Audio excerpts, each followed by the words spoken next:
मानिसहरूले रक्सी बेचिरहेका छन्। रक्सी बेच्ने मान्छेको त सान कति ठुलो छ ल भन्नुहोस्। रक्सीका प्रत्येक बोतलमा लेखिएको छ मद्यपान स्वास्थ्यको लागि हानिकारक छ।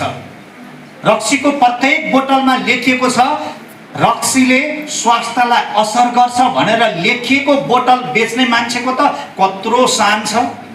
चुरोट बेच्ने मान्छे त कति निर्धक्क भएर चुरोट बेच्छ। पान पराग खैनी गुड्खा र सुर्ती बेच्ने मान्छे त आफूलाई कस्तो खुसी ठानेर व्यापार गरिरहेको छ भने तपाईहरु त रोयल जेली बेच्ने मानिसहरू जसले अरूको पनि हित गर्छ। चुरोटको खिल्लीले अरूको अहित गर्छ।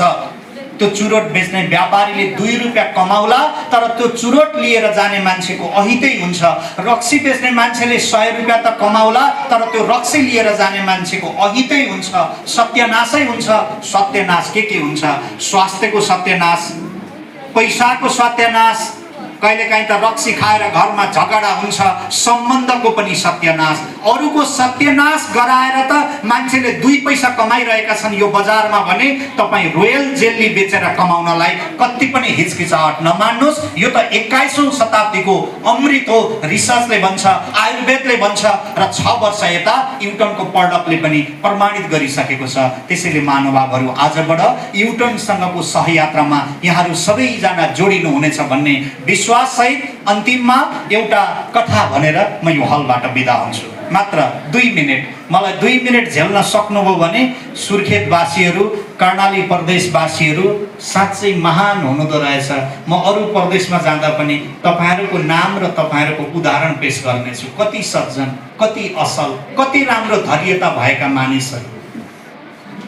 यो कथा तपाईहरुका लागि अन्तिममा। प्रिय महानुभावहरू, एउटा यस्तै सुर्खेत बजार जस्तै बजारमा केही 20-25 घर अलि राम्रा र भिआइपी मानिसहरू बस्ने एउटा टोल थियो, एउटा एरिया थियो। त्यो एरियालाई भिआइपी टोल भनेर भनिन्थ्यो। अनि त्यो भिआइपी टोलको गेट नेरी अलिकति सरकारी जग्गा बचेको रहेछ। एक दिन टोलवासीले निर्णय गरेछन् यो बचेको जग्गामा एउटा मन्दिर बनाऊ र एकजना पुजारी पनि ल्याएर राखौँ। अब टोलवासीले मन्दिर बनाउने निर्णय गरे र मन्दिर पनि बन्यो। अब टोलवासीले भने यो मन्दिरमा एकजना पुजारी पनि ल्याएर राखौँ।